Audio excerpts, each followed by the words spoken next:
Well, you have been directing some of the most well-known movie features in the history of cinema. You happen to direct a low-budget film with a lot of implication. How do you feel about that, and are you happy? Well, this film began as an experiment, and Howard, I'm going to break this up with the translation. This film began as an experiment. I've known Brett, and I like Bret Easton Ellis' sensibility. It's much colder than mine, but I think it's kind of hip and kind of important. And I was going to do a film that he had written that fell apart. Donc cette film a commencé comme une expérience. Je connais bien Bret Easton Ellis et j'aime bien sa sensibilité. C'est plus froid que le mien, mais ça m'intéressait de faire quelque chose avec lui. On a commencé sur un autre projet qui a tombé à l'eau. And so I said to him, Brett, the economics of film are changing. It's now possible for us just to do this. You write it, I'll direct it, we'll pay for it. And we've had a lot of problems with censorship, both of us. We can do anything we want. We can cast anybody we want. We won't need anybody's permission. And let's just tell a story that we want to do together. Donc je lui ai dit que les enjeux économiques du cinéma ont complètement changé. Allons-y. Toi tu écris, moi je le réalise. Et on n'aura pas de problème de censure, qu'on la connaît tous les deux. On serait libre de faire ce qu'on veut, de choisir les acteurs qu'on veut, et on aura besoin de demander la permission à personne. And that's how it started. He wrote the script, and we put our own money into it, and then we got money from Kickstarter, and we got people, to work for nothing, and we just sort of did it ourselves. And did a lot of promotion and casting through the internet. And it was an exciting year of exploring a new way to make a film. I don't know if I want to do it again, but it was a very exciting year. Donc ça a commencé comme ça, on a financé nous-mêmes, on a eu aussi du financement coopératif à travers Kickstarter, et on a fait des promotions, les castings à travers les réseaux sociaux, et c'était une année extraordinaire, une expérience unique que je ne suis pas sûre de vouloir répéter. Oui, est-ce qu'il y a des questions ou je peux en poser une? Il y a une question.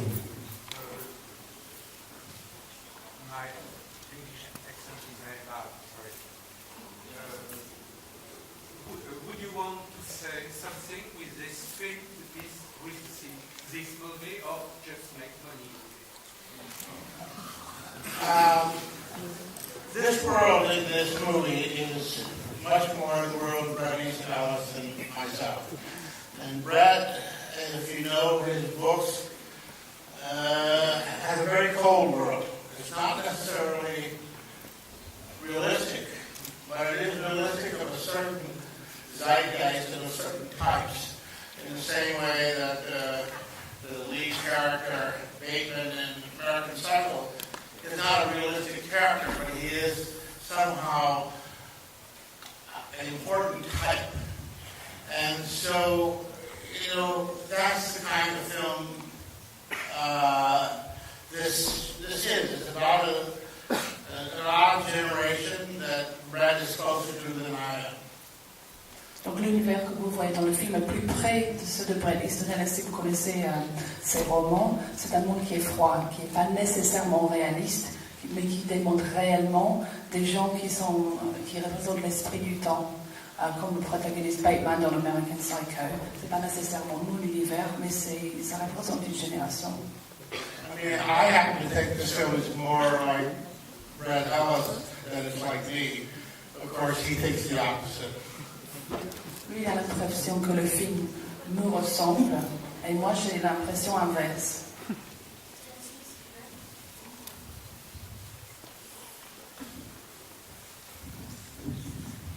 Je voudrais savoir si vous avez bossé en faisant un storyboard, ou est-ce que vous avez obtenu des plans qui sont assez proches de la réalité. et des prises de vue sur le vif.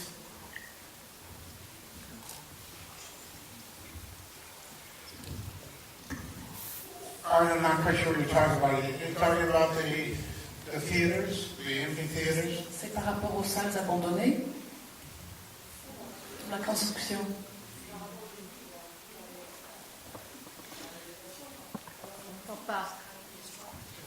Well, you know, I mean, when you make a film with Lindsay Lohan without insurance, basically what you're just trying to do is put film in the camera, period. En gros, quand vous faites un film avec Lindsay Lohan sans être assuré, vous essayez juste d'en faire autant que possible, aussi rapidement que possible. There's not a lot of luxury of choice. You know, as I said to the cameraman, every day she's here and wearing the wardrobe is a gift from God. Il n'y avait pas beaucoup de choix. Je disais à l'opérateur, chaque jour qu'elle est là et qu'elle porte le garde-robe, c'est un miracle. Comme Marilyn en 1962, c'est son dernier film. What? Yeah, well, I mean, I thought of Marilyn when I was doing this film, not because Lucy and Marilyn are similar, but because they are both such victims of their emotional lives that they often can't act in their own best interest even when they want to. And it's a kind of scary thing to watch. J'ai pensé à Marilyn quand je réalisais ce film, pas parce que les deux actrices se ressemblent, mais parce que ce qui leur ressemble, c'est leur inhabilité de gérer leur vie émotionnelle. Et c'était une chose qui était assez terrifiante à regarder. C'est très réussi. Moi, je voulais juste vous poser la question.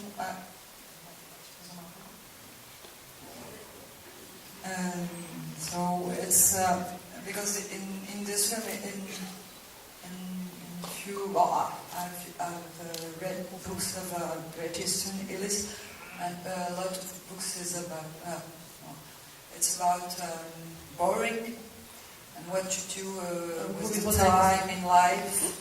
And no, the film is not boring, but it's about because in French it's only what you do with La question en français, il n'y a pas de souci. L'idée c'est de... Ah, c'est mauvais en anglais. L'idée c'est que dans plusieurs romans, moi j'avais l'impression que dans plusieurs romans de Bret Easton Ellis, il y a une question sur la structuration du temps de la journée, de comment raconter l'ennui, et en particulier dans cette ville qui est très grande, qui est Los Angeles, où les temps de transport sont très importants, et que ça génère un grand vide de vie, en plus dans cette société dans laquelle il évolue, où l'argent prend une grande importance, et tout ça, ça génère beaucoup de vide, de conscience et de sens. Et je voulais savoir comment vous vous situiez par rapport à d'autres films qui ont parlé de la problématique de l'ennui.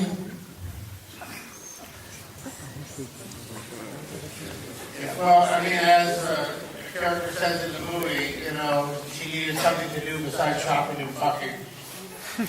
And so she was making a movie. And that's, I described this film to the actors as a film about kids in their 20s in LA who went to a movie theater and they got there and the theater was closed.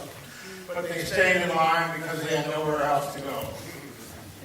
Donc, comme disait le caractère dans le film, il fallait trouver quelque chose à faire, sauf faire des magasins et baiser. Donc pourquoi pas faire un film? Et quand je racontais l'histoire aux acteurs, je leur disais c'est comme s'il y avait des gens d'une vingtaine qui allaient au cinéma et qui se retrouvaient là devant la salle qui était fermée, mais ils faisaient la queue quand même. Yeah, I mean, these are people making movies that really don't care that much about movies. And hooking up, they don't care that much about that. And as I said, this is probably more Bret than me. In the U.S. New York Times reviewer accused Bret of stealing my soul. And but he didn't steal it, I gave it to him. Donc il s'agit des gens qui font des films sans vraiment s'intéresser, qui font des rencarts sans vraiment être impliqués. Et comme un chroniqueur du New York Times disait, c'est comme si Bret Easton Ellis avait volé mon âme et en fait je l'ai à faire.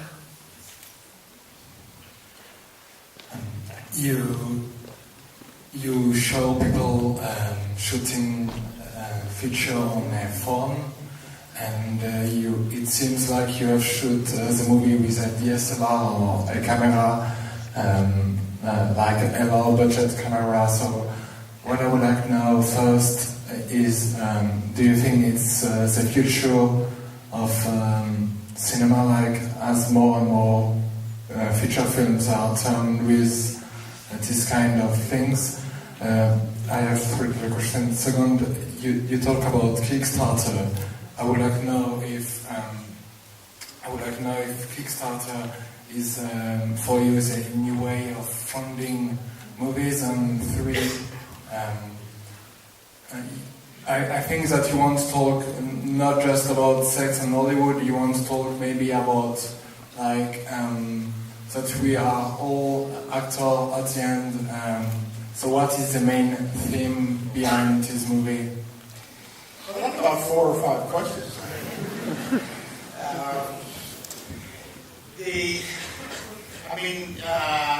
Movies have been unhooked from the capitalist model, and that has caused revolution in product. Movies are no longer based on the capitalist paradigm, which they always have been, which is that if you pay for it, we'll make it for you. Now we'll make it for you even if you don't want to see it. So that has changed. The whole notion of film has flooded the market of film. Kickstarter is a work in progress. It's not there yet, but it is something that I think will be part of the future. Donc l'avenir du cinéma a complètement changé depuis que le cinéma s'est détaché de ce modèle capitaliste. Donc vous voulez voir quelque chose, on va le réaliser. Maintenant, pour réaliser un film, sans qu'il y a de public quelque part. Donc cette idée a complètement changé les choses. Et par rapport à Kickstarter, c'est vrai qu'on peut financer les films différemment maintenant, et ça va aussi chambouler le cinéma. Hello. How did you cast lead actors? Was the movie written for them, or did you find them after? Mostly we cast the actors off the internet with the internet casting websites. The exception was Lindy, who got interested through a friend, and she was not employable because she came out insured. So it was a chance for me to work with her, because I wasn't going to pay for insurance anyway. Par rapport au choix des acteurs, c'était fait surtout avec des castings en ligne. Et Lindsay s'était intéressée du bouche à l'oreille. Et puisque je n'ai jamais pu l'assurer, c'était une façon quand même de pouvoir travailler avec elle.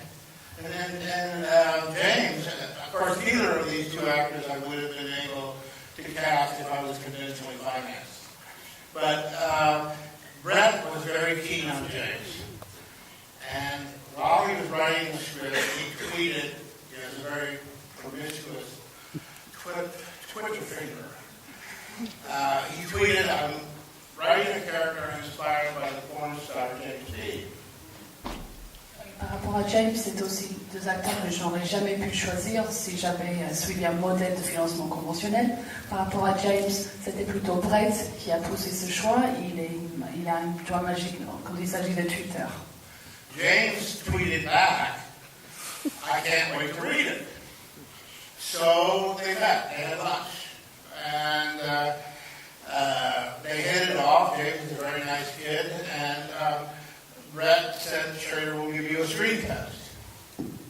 Donc James l'a rencontré, ils ont déjeuné ensemble, et il a dit j'ai hâte de lire le scénario, et c'est un gars sympa, ils se sont sympathisés.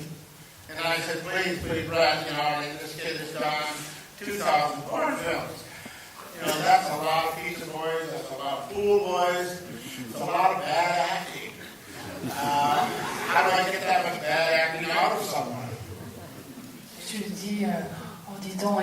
2000 films de porno, ça fait beaucoup de livreurs de pizza, quelqu'un à côté de la piscine. Comment je vais épuiser tant de mauvais jeux d'un coup? But I gave him the screen test, and I was quite surprised by him. And I tested him again, and Brett kept saying, this is the character I'm writing about. This is the guy. And he had a very unique thing about him. And finally I thought, what the heck? If you can't take a chance with your own money, when can you take a chance? Let's do it with Lindsay and James. Et donc finalement, je lui ai donné un test. Il m'a surpris, j'ai fait un deuxième test et je me suis dit, tout comme Brett, c'est pour lui que c'est de lui que j'écris. Et comme c'était notre propre argent, je me suis dit, si je vais pas prendre un risque avec mon propre argent, ça serait pour quand? I found out later why Brett was so keen on James. He hadn't told me at the time because he was afraid it would keep me from casting him. J'ai appris après pourquoi Brett était si enthousiaste par rapport au James. James does two kinds of adult material. One is The Boy Next Door, which is, gee, Mrs. Robinson, why don't you have any clothes on? James fait deux genres de films porno. Dans le gars d'à côté, chère Madame Robinson, pourquoi vous n'avez pas de fringues sur vous? And the other, he does what I didn't know about, is he does rape fantasy porn, which is violent. If I had known this, I probably wouldn't have had it. But Brad saw this, and he said, this nice Jewish kid from Pasadena, one day he's the sweet boy next door, and the next day he's the rapist. This is exactly who I'm writing about. Il fait aussi un autre genre de film, les violeurs, les fantasmes de violeurs très violents. Si je l'aurais su, je l'aurais peut-être pas choisi pour le rôle, mais quelque part, ce gentil petit garçon juif de Pasadena qui un jour est le voisin de Madame Robinson, et lendemain le violeur, c'est exactement le caractère que j'écrivais. So what Brad saw in him was a kind of scary niceness that he was responding to as an artist, and in the end, I felt he was right. I cast him. Et ce que Brett voyait, c'était cette dualité de gentillesse terrifiante, et j'ai fini par être d'accord avec lui, et je l'ai choisi pour le rôle. Hi, I'm sorry for that. I really enjoyed your film. Thank you very much. I just wanted to know, considering what you just talked about, the lead character, what do you think about the films like Ken Park or Short Glass, these kinds of films that are regular movies that have sex scenes that are actually done by the actors? There was a myth at one time that you could merge hardcore sexual material with long-form narrative. I think that is a myth. I don't think it has ever been done. I don't think it ever will be done. Il y avait un mythe à un moment donné qu'on pouvait mélanger la pornographie et les récits, des longs récits. C'est un mythe, je pense que c'est impossible. I think they are different parts of the brain. The part of the brain that responds to explicit imagery and the part of the brain that responds to long-form narrative are not really connected, and you can't connect them to the artifice of a film. À mon avis, ça correspond à deux parties différentes du cerveau. Il y a une partie qui s'agit d'images illicites, hardcore, et un autre qui réagit au récit, et on ne peut pas les mettre ensemble. So I think there will never be a successful long-form narrative with explicit sexuality in it, because that's not what we want, it's not how our brains want.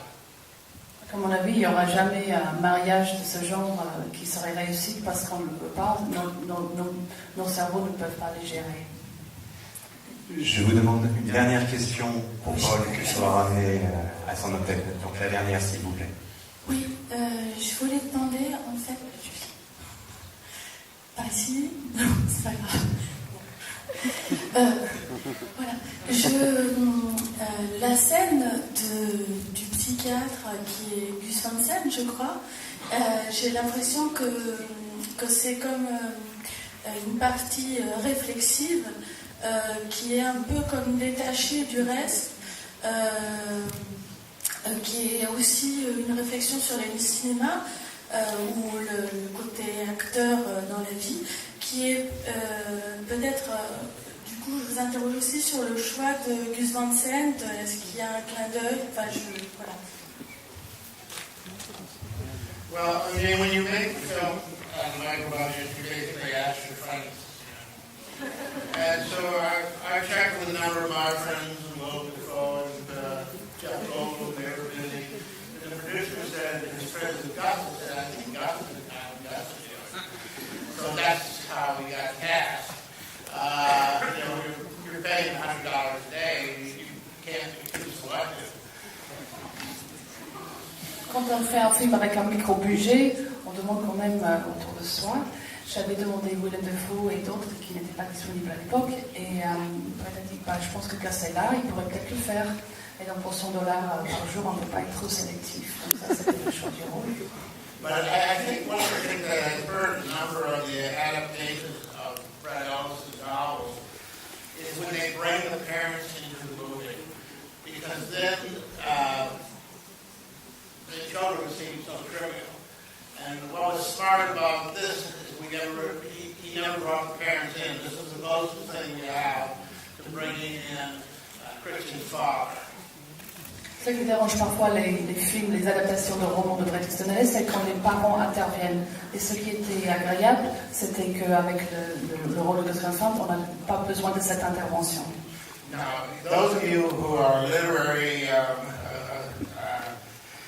aficionados probably recognize the painting that was behind James Dean, which is a painting of T.S. Eliot, which I put there as a kind of reference to the original Hollow Man.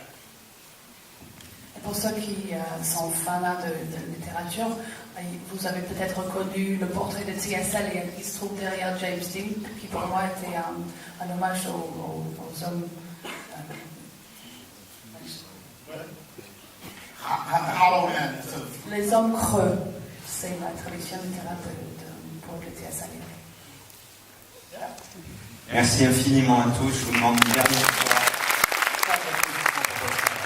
Merci beaucoup pour votre